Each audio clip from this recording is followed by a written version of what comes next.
Sauf la porte, comme s'ils avaient disparu des radars. Les satellites sont très hauts dans l'atmosphère, donc normalement ils doivent pouvoir les capter. Nous, on n'a pas de nouvelles ici. On n'a pas de nouvelles. On avait des écarts jusqu'à présent, ils étaient inquiétants parce qu'on était pratiquement à la demi-heure de perdu. Et là, on a perdu le signal. Niki Terpstra et Ben King, qui faisaient partie du quatuor de tête, qui ont été distancés dans l'ascension de la côte de la Croix de Part. Et la chaleur aussi aujourd'hui, attention, parce que la chaleur, elle joue des tours. Et Castroviro avec dans sa roue Egan Bernal le maillot blanc et toute l'armada Ineos derrière l'armada Astana. Ouais, on peut l'appeler également Armada, cette formation Astana, avec Hugo vraiment qui fait un gros boulot. Mais il y a du lourd dans cette équipe. Oui, il y a du lourd. Par contre, en revanche, pour la journée d'aujourd'hui, je ne comprends pas trop le but de la manœuvre. Avec qui pense-t-il pouvoir gagner cette étape finalement si ça revient? Pour l'instant, ça va passer vite pour que ça revienne. En tout cas, on y met beaucoup d'énergie ici, l'écart est stable. Est-ce que Fuglsang a la capacité de distancer tout le monde dans la dernière côte, à la côte de la Jaillère? Je pense qu'il peut le tenter, mais il y aura du monde dans sa roue. Ouais, à moins qu'on veuille faire un plaisir à Alexandre Vinokourov, qui a longtemps habité dans la région, qui était à Sorbier pendant de nombreuses années. Et voilà, le boss, le manager général de cette équipe, mais c'est une bonne raison. Et on se relève à l'arrière. Les uns après les autres, les coureurs, comme des pop-corn qui sautent.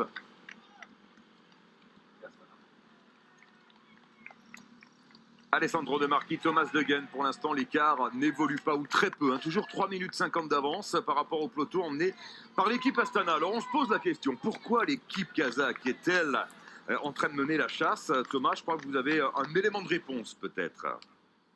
C'est des suppositions, mais l'équipe Astana, on ne l'a pas beaucoup vu depuis le début du Tour de France. Ils sont là pour gagner le Tour de France avec Jakob Fuglsang. Je pense que si aujourd'hui elle roule, c'est pas tellement pour Fuglsang. Je pense que voilà, ça fait une semaine qu'on est parti, on n'a pas fait parler d'elle. À mon avis, du côté de l'équipe Astana, on joue la carte d'Alexandre Lutsenko, qui est un coureur tout à fait à même de passer la dernière difficulté et qui a la particularité de savoir rouler très vite si jamais il arrive à s'isoler, mais surtout d'être très rapide au sprint. Donc je pense que c'est pour Lutsenko qu'Astana travaille. Il faut encore revenir sur ces deux-là, bien sûr. Mais contrairement à l'équipe de Koenig qui est composée pour le sprint, je crois que la formation Astana a les coureurs capables. Ils sont, grâce à leurs coureurs, vous avez employé le mot Armada, c'est exactement ça. Je pense qu'ils sont capables de rapprocher sur ces deux coureurs. Et une mauvaise nouvelle, l'abandon de Christophe Laporte. C'est confirmé, Christophe Laporte qui avait disparu des radars. Eh bien, la raison est simple. Il a abandonné, terminé pour Christophe Laporte. Et deuxième abandon, malheureusement, pour la formation Cofidis, managée par notre ami Cédric Vasseur. Après Nicolas Hédé, il y a 2 jours, c'est Christophe Laporte. Oui, c'est sur maladie. À chaque fois, évidemment, que les coureurs de cette équipe ont quitté la course. Alors qu'on voit ici passer Peter Sagan qui s'accroche. Il s'accroche parce que Matthews est toujours là. Et pour le maillot vert, il faut s'accrocher. Il n'est pas à la fête, Peter Sagan. Et l'écart, ça intéressera Thomas Vauclair, l'écart plafonne, 3 minutes 50. Il y a de l'intention, d'ailleurs Lutsenko donne quelques consignes avec le sourire aux lèvres, mais pour l'instant on ne revient pas sur les 2 hommes de tête. Oui, l'hypothèse de Thomas est tout à fait recevable. Alexei Lutsenko, c'est un garçon qui est capable de rouler très fort, longtemps en plus. Il a fait quelques exploits cette année, notamment sur Tirreno Adriatico, en remportant des étapes après des scénarios rocambolesques. C'est un homme très fort, Alexei Lutsenko, surtout sur ce type de profil. Ouais, et puis il faut le sang également avec Liège-Bastogne-Liège, même si on le sait, il est venu ici pour jouer le classement général. Mais en tout cas, la Groupama FDJ qui, elle, veut cibler des objectifs et qui ne souhaite pas forcément se disperser, eh bien, si c'était ça, Astana réagit différemment. Oui, puis Lutsenko, finalement, il a l'air bien. C'est peut-être lui-même qui a donné la consigne de rouler parce qu'il se sentait fort pour aller gagner cette étape. Il a l'air fort. Tout à l'heure, on l'avait vu distancier. Il a eu un problème mécanique au pied de la précédente ascension, celle qui était la plus difficile. Il est revenu, 3 coups de pédale, reprendre sa place en tête du peloton. Donc, il a l'air vraiment fringant. Alexei Lutsenko, l'ancien champion du monde espoir. On a un peloton en pièces détachées, surtout dans sa deuxième partie, Thierry. Je ne sais pas si il faut mieux que je récupère les pièces détachées que les pop-corn de Laurent Jalabert. Ça me fera moins de mal, je pense. Mais des pièces détachées, oui, on va pouvoir monter un garage. Parce que là, le peloton qui avait déjà beaucoup diminué dans la côte d'avant, je vous rappelle qu'on avait perdu une quarantaine de coureurs, puisqu'il y en avait une dizaine qui étaient revenus. Mais bon, l'effet boomerang est là, l'essoreuse est là. Serge Powell a sauté, Anthony Roux est en train de sauter, Anthony de la Place vient de sauter Il y a, voilà, j'en ramasse un par un et le peloton continue. Là, le rythme est assez infernal et le peloton continue de s'étirer. Et dès qu'on est en queue de peloton, ça va tellement vite que bah, voilà, on saute comme les pop-corn pour reprendre une jolie expression de Laurent Jalabert. Avec une nouvelle qui va faire plaisir à Hilaire van der Schoen, le manager directeur de cette équipe Wanty. Johan Fredo est revenu sur les radars, tout au moins. Il est à 15 minutes, pointé à 15 minutes de la tête de course, donc c'est pas si dramatique. Les écarts que nous avions tout à l'heure de 30 minutes concernaient certainement que Christophe Laporte. On nous a lancé les derniers. Johan Fredo est un peu plus à l'avant, donc pour lui ça se passe moins mal. Il peut finir cette étape malgré les problèmes de santé qu'il rencontre aujourd'hui et rentrer dans les délais. Ça ne devrait pas poser de problème à ce stade de la course maintenant. Ouais, à 51 km de l'arrivée. Et Tim Wallens qui est en queue de peloton. On a également aperçu un coéquipier de Jakob Fuglsang. C'est Magnus Sanchez. Cort Nielsen également. Sanchez et Magnus Cort Nielsen. On a vu Alexis Villarmo dans les dernières positions. Le jurassien de l'équipe AG2R La Mondiale. C'est Bilbao maintenant qui a passé le relais. Alors Bilbao, un excellent grimpeur. Est-ce qu'on va voir l'écart se réduire? Bilbao qui sort du Giro avec une victoire d'étape en poche. Deux Même. victoires d'étape. Allez, on fait le point sur la situation à 51 km de l'arrivée avec cette animation en 3D. Johan Fredo donc pointé à un quart d'heure de la tête de la course. Vol d'oiseau, il est moins loin, mais Oui, bien sûr. pour parcourir le tracé. Le seul derrière, évidemment, c'est compliqué.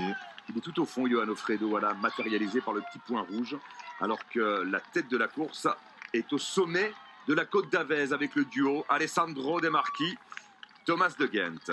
Ouais, je trouve que ça sent vraiment très très bon pour ces deux. Ouais. Ils n'ont rien perdu, Laurent, quoi. Une Rien. dizaine de secondes dans la côte d'Avez. Quasiment rien, et surtout rien n'indique qu'il soit en bout de course. Il semble encore avoir les moyens de continuer sur ce rythme-là.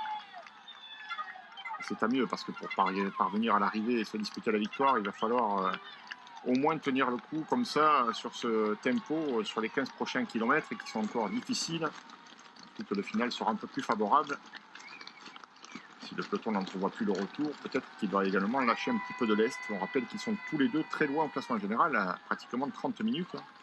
Un peu plus de 29, un peu moins de 30. Et 5 points de plus pour Thomas de Ghent au sommet de la côte d'Avez.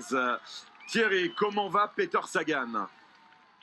Le maillot vert est toujours là. Ça, c'est un signe que malgré le train mené par les trois, il y a 5 coureurs Astana, mais les 3 devant Lutsenko pour aller dans le sens de Thomas Voeckler n'est pas aussi infernal que ça, parce que cette côte est difficile. Et Peter Sagan, il est en avant-dernière position du peloton. Après, il fait une sacrée montée parce que Tim Willems vient d'être distancé à l'instant même. Là, il y a 2 coéquipiers de l'équipe Astana qui viennent d'être distancés. Nielsen, on l'a dit, et puis le Canadien Hull qui vient d'être distancé. Danielos vient d'être distancé. Peter Sagan, il s'accroche. Il est en avant-dernière position, mais il est limite de rupture. Ouais, les fumigènes, faut arrêter ça, hein. C'est pas un stade de football. Les coureurs, ça les aveugle. On a vu l'an dernier ce que ça pouvait donner avec Nibali qui a été jeté à terre et qui s'est relevé avec une fracture au niveau de la hanche. Stop, c'est pas la peine. Sur les bords des routes, ça aveugle les coureurs. 1 kilomètre d'ascension encore pour les coureurs du peloton. Et à peine 20 secondes de reprise par rapport aux hommes de tête. Sagan, il s'accroche, il donne tout, mais le problème pour lui, c'est que le final est compliqué aussi. Alors, si la formation Astana fait un gros tempo, peut-être qu'au sommet, ils vont s'apercevoir qu'ils ne pourront pas rentrer et rouler un peu moins vite, ce qui permettrait à Peter Sagan de retrouver un second souffle. Niki Terpstra, longtemps échappé. Niki Terpstra repris par le peloton dans quelques instants. On le reverra sans doute, Niki Terpstra. Ouais, il a bien essayé, c'est bien en tout cas. Posiez la question de savoir s'il était dans le peloton. On l'a vu à la tête de la course aujourd'hui, donc il est bien là. Et Sagan, avec le métier d'expérience qu'on lui connaît, même s'il est en difficulté en ce moment à l'arrière du peloton, il va tout faire. On le voit ici d'ailleurs, il est distancé, Tony Galopin. Il va tout faire pour rentrer une fois la bascule, une fois que nous aurons passé le sommet.